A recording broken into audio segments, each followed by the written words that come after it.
Pessoal, começou o nosso programa na Laje com Lincoln Reis. O programa invade neste exato momento a sua residência para trazer a boa informação e aquele bom bate-papo. E a nossa convidada de hoje, ela é doutora médica veterinária, doutora Marcela Tavares. Ela faz parte da consultoria e qualidade na segurança dos alimentos. Bora falar um pouquinho sobre a segurança dos alimentos. Por quê? Quando se fala em médica veterinária, as pessoas pensam, poxa, eu vou levar meu pet para a escola, mas ela vai falar um pouquinho sobre o que é segurança dos alimentos. Eu vou acordar o Raí, que o Raí está dormindo, para ele rodar a vinheta, soltar o foguete, que a Marcela, a doutora Marcela, vai falar e vai explicar.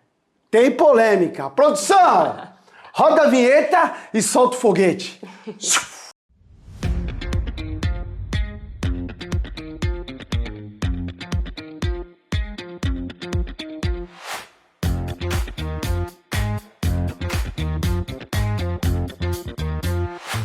Doutora Marcela, obrigado por aceitar o nosso convite, estar aqui participando e falando um pouquinho do que você aprendeu e do que você trabalha. Boa tarde, Lincoln. Primeiramente, obrigada pelo espaço, pelo convite. É uma honra a gente compartilhar informação, nunca é demais, né? Nunca é demais, informação na ponta. Para você que está assistindo ao nosso programa, vamos falar um pouquinho sobre o trabalho da doutora Marcela Tavares. Bora para as perguntas. Essas perguntas são idealizadas, doutora, pelo Edson Pipoca.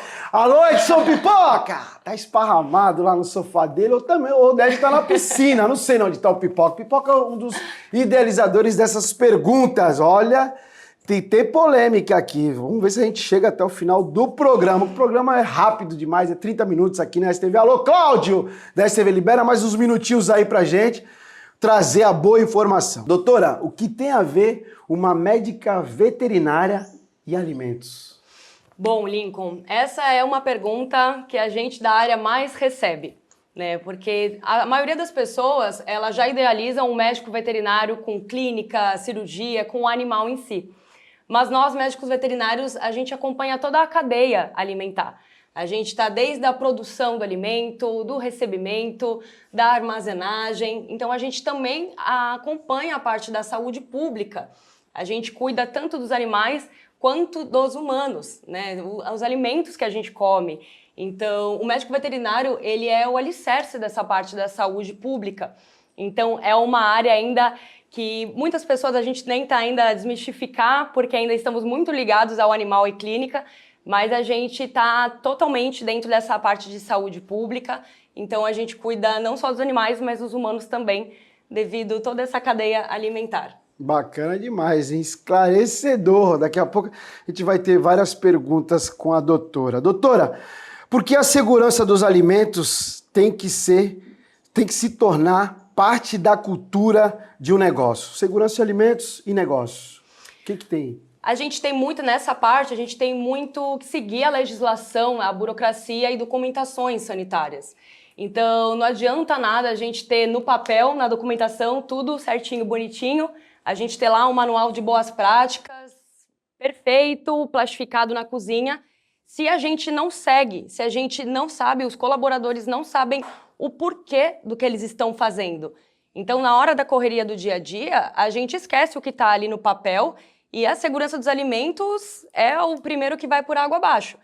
Então, a cultura é algo que a gente implementa no hábito. É a gente fazer sem pensar que o outro está fiscalizando, sem saber que a vigilância sanitária vai ali bater na porta, ou que a consultora de alimentos está passando ali na cozinha e vai lavar a mão.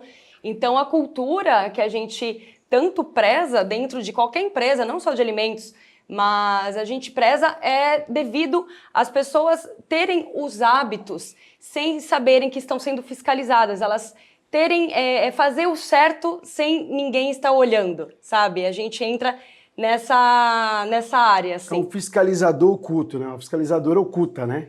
Porque as pessoas não entendem e também não sabem, né? Para poder chegar o leite de caixinha, até o produto chegar na sua residência, tem todo um trabalho dos médicos veterinários. Não é Exato, eles estão em todas as etapas, né? E muitas pessoas às vezes julgam ser outras áreas que também estão, mas todos alimentos de origem animal que a gente come, que está na nossa mesa, tem um médico veterinário que autorizou, fiscalizou, fez testes para aquele alimento ser inócuo, né? Ser saudável e seguro para a gente comer.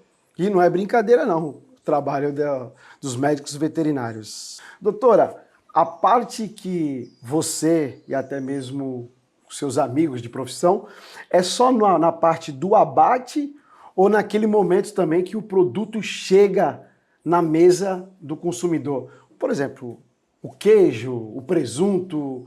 Explica um pouquinho como que é esse trabalho. Se é só no abate ou também tem um trabalho específico para chegar até a mesa do consumidor? O médico veterinário, Lincoln, ele está envolvido, sim, nessa parte, desde lá da genética, né, da parte da fazenda, mas no abate, na indústria, é primordial, não tem nem como substituir. O profissional deve ser um médico veterinário. E tem a parte que é onde eu mais atuo hoje em dia, que é a parte da consultoria dos alimentos e do controle de qualidade.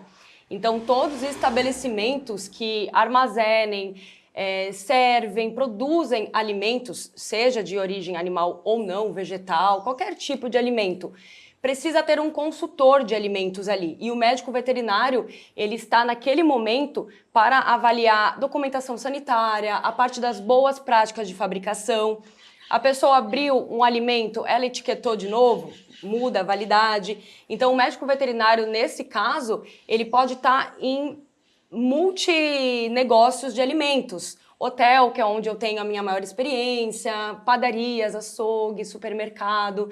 Então, a gente atua ajudando os estabelecimentos a estarem conformes perante a vigilância sanitária, né, com documentação, mas a parte de treinamento, a parte de visitas técnicas, assessorias, né, essa parte da gestão também para o consumidor ter um alimento seguro. Bacana demais. Exemplo, eu vou fazer um churrasco, comprei a carne a vácuo, né? E a carne vai ser aberta pelo churrasqueiro. Ao abrir na festa, no evento, sobe aquele mau cheiro. Que o mau cheiro eu não constatei no momento porque está a vácuo. Por conta da armazenagem, até mesmo da refrigeração, por conta também do sangue. O que eu devo fazer? Muitas vezes, a maioria das doenças transmitidas por alimentos, elas são muito perigosas porque elas são invisíveis. Então, na maioria das vezes, não tem cheiro, não tem cor, não muda a consistência, o aspecto, por isso que é tão perigoso. Mas nesses casos, que inclusive fica até um alerta, muitos estabelecimentos, à noite eles desligam os freezers, as geladeiras, ou eles aumentam a temperatura para gastar menos.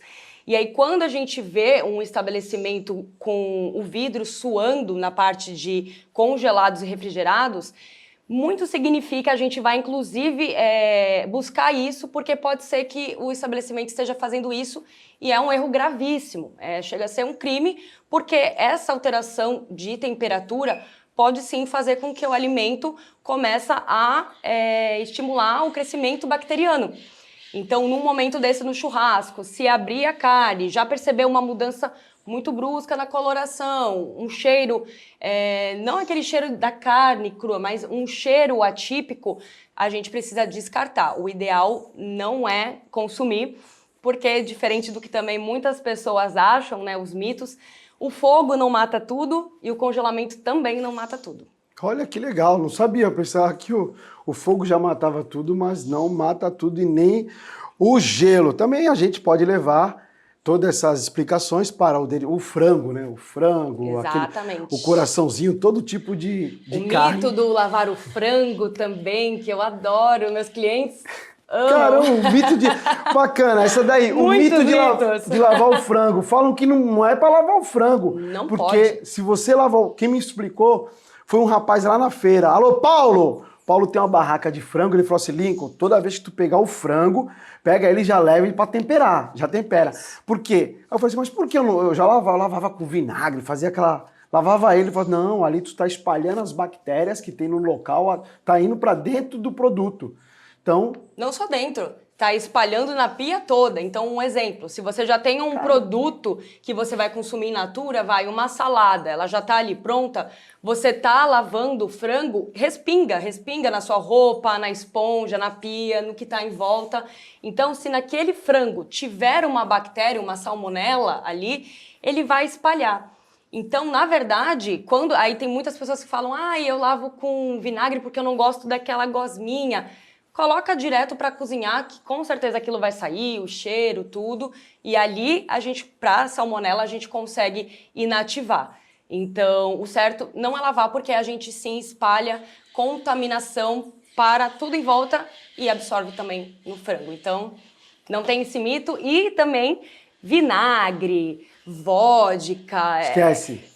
Não, só tá dando banho na bactéria, Lincoln. Pessoal, não mata nada. As bactérias já conseguiram essa resistência, não mata nada. Então, é mito. Não pode lavar o mito. frango. Pessoal do churrasco aí, fiquem atentos aí às dicas da doutora Marcela. Doutora, conta um pouquinho sobre aquele caso da pizzaria de Pombal.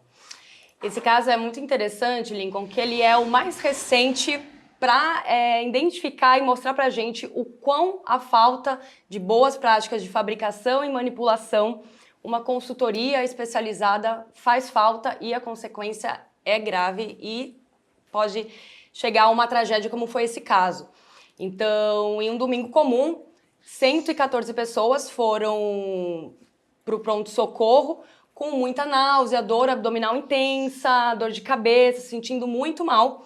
E uma dessas pessoas, infelizmente, veio a óbito. Era uma moça de 44 anos, não tinha nenhuma comorbidade. Ela foi diretamente para a UTI, ela teve sintomas muito mais severos e ela veio a óbito. Então, assim, eu digo que até é uma questão de roleta russa. A gente nunca sabe quando aquele alimento ou aquela bebida, a gente só vai passar um pouquinho mal, né? O que não mata engorda, que a gente escuta muito. A gente passa mal, até emagrece, ou se realmente pode vir um caso desse de óbito ou muitas sequelas, né? Sequelas até neurológicas, muitas intoxicações podem deixar. Então, essa moça veio a óbito e aí a polícia civil e foram feitos também muitos testes laboratoriais e de 7 testes, 6 constaram 2 bactérias, a Escherichia coli e a Staphylococcus aureus, que quando a gente encontra nos testes essas bactérias, elas são indicadores de falhas graves na higiene e na manipulação de alimentos. Então, até teve um caso muito curioso dentro, que o dono da pizzaria falou que todas as pizzas eles assam acima de 300 graus. Só que, como a gente comentou, nem tudo o fogo mata. Sim. Então, o Staphylococcus aureus, por exemplo, o fogo pode até essa temperatura matar a bactéria, porém não a toxina que essa bactéria produz. Então, muito provavelmente, antes mesmo de assar, a bactéria já tinha produzido essa toxina e aí foi onde aconteceu que muitas pessoas foram contaminadas. E a Polícia Civil achou muitas outras falhas de falta de etiqueta nos produtos, higiene, ferrugem, produtos armazenados em temperatura incorreta. Então, se a gente caçar, a gente acha muito mais e é o que a gente diz. O estabelecimento que sempre faz errado é questão de tempo para alguma coisa acontecer. É isso aí, olha as dicas. E também tem os casos que acontecem também, né, doutora, nos navios, né? Aqui o alto consumo de alimentos e até mesmo tóxicos, né? Para aquela pessoa e aquela pessoa vem até a óbito, né? Então, contaminação. E falando de contaminação, vamos falar sobre o hantavírus. O hantavírus ele voltou para a mídia ultimamente, devido ao caso do cruzeiro que saiu lá da Argentina, agora em abril. Sim. E também a gente está com casos isolados aqui no Brasil. Mas o Ministério da Saúde já tirou aquele alerta que não tem um risco de pandemia. As cepas dessas duas situações são cepas diferentes, não tem o risco de passar de pessoa para pessoa. São casos isolados que as pessoas provavelmente tiveram contato com as partículas das excretas de um roedor. Mas esse caso, que foi o boom, né, do hantavírus, É muito complicado porque ainda não se sabe se as pessoas foram contaminadas dentro do navio ou se elas já entraram no navio contaminadas. Porque tem um tempo para a doença começar a se manifestar. Então, teve mais de 5 casos e 3 mortes. Então, é muito complicado porque o hantavírus, a gente não necessariamente precisa ter o contato direto com o roedor ou ser mordido. Apenas a gente varrendo um local que tem as partículas, a gente pode se contaminar. Então, aspirando, né, pela saliva, pelas excretas. Então, é onde a gente vê que ambiente fechado, falta de higiene, presença de pragas e suas excretas é o ambiente perfeito para a gente se contaminar. Doutora, quais os erros mais comuns que você percebe ou detecta? Olha, vou dar uma lista de 5 que é os que a gente mais identifica na maioria dos locais. O primeiro, vencedor de todas, são as pessoas abrirem os alimentos e não identificarem. Então, abrir o alimento muda o vencimento. Então, a gente precisa identificar para a gente conseguir rastrear aquele alimento, saber quando abriu. Então, esse é o disparado, o maior. Abrir o alimento precisa fechar, né, direitinho e identificar.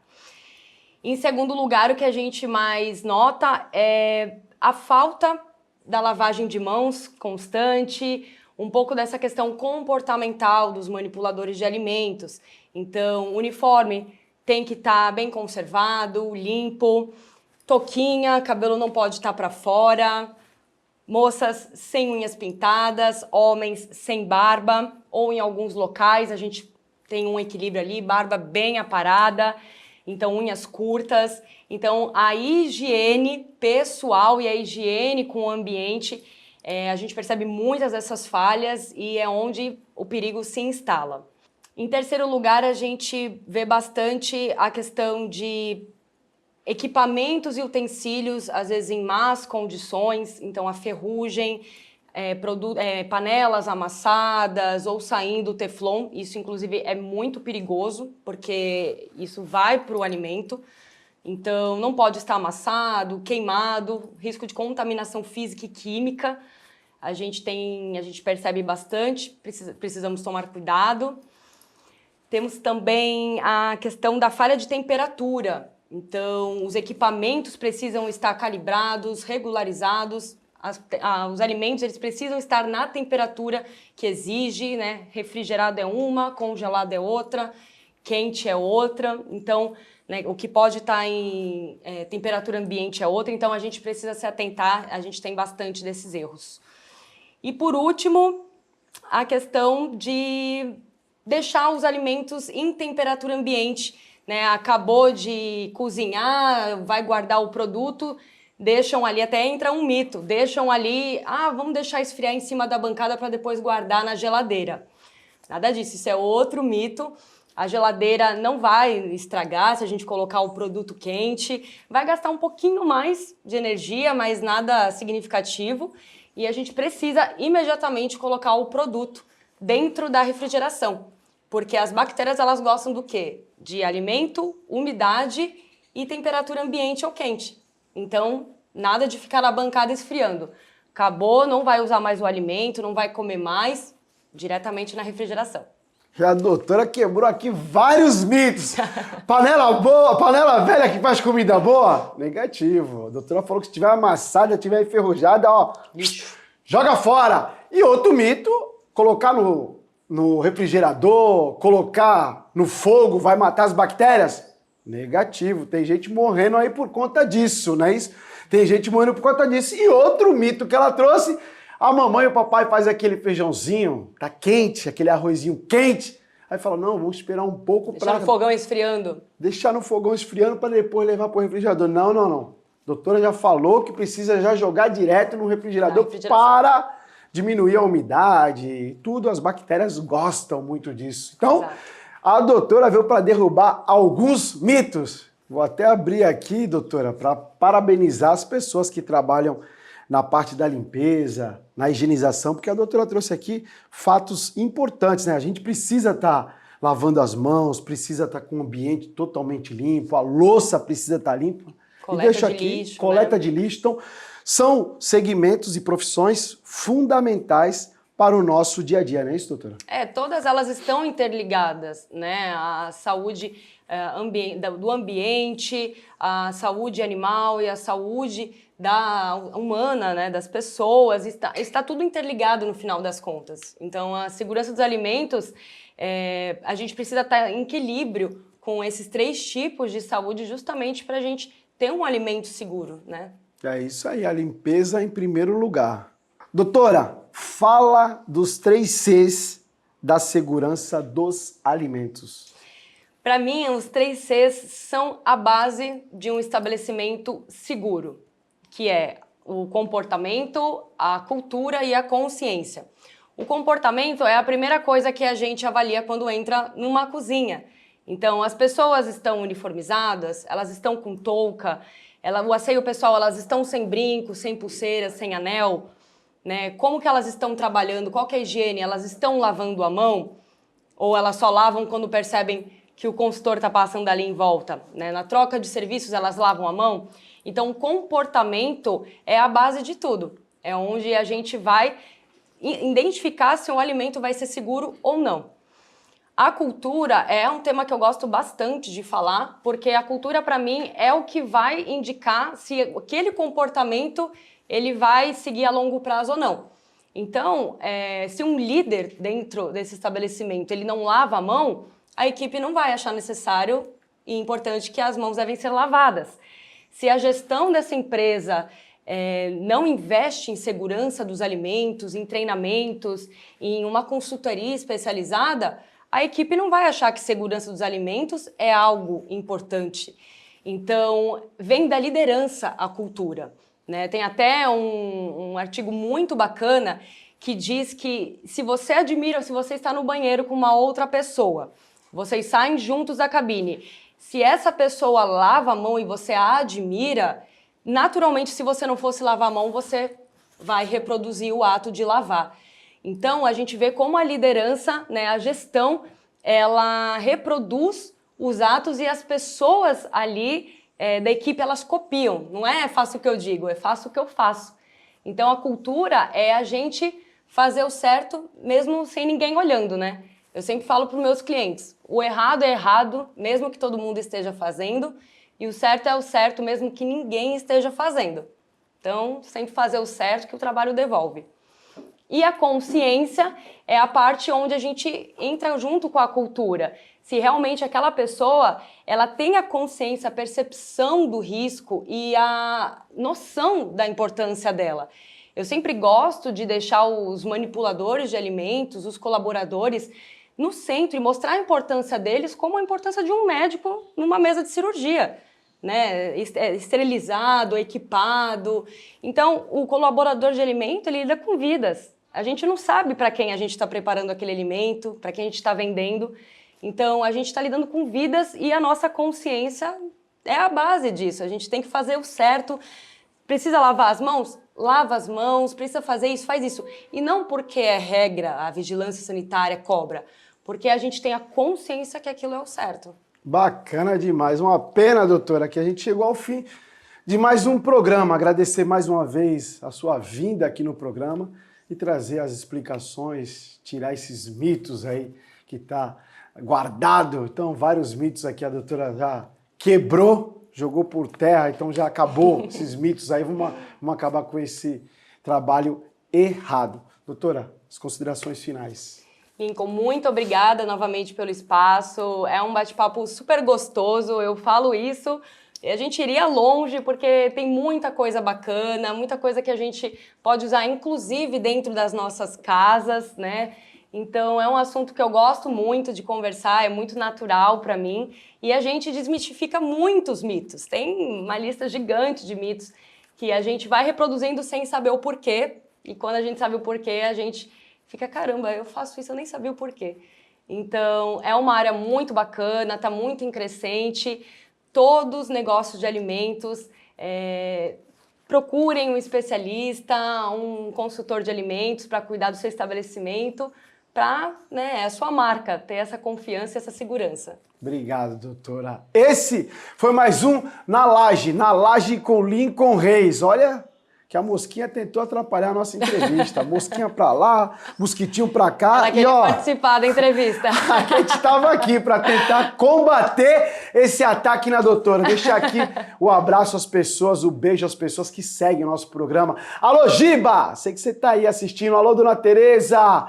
Alô, dona Noélia, Padaria Ponto Chique, Simval, Valdir, sempre antenado no nosso programa. Alô, Denão, você tá aí, boa recuperação, meu irmão. Um beijo no teu coração. E ó, a dona Conceiçãozinha, lá da Vila Progresso, não perde um programa. Esse foi mais um Na Laje com Lincoln Reis.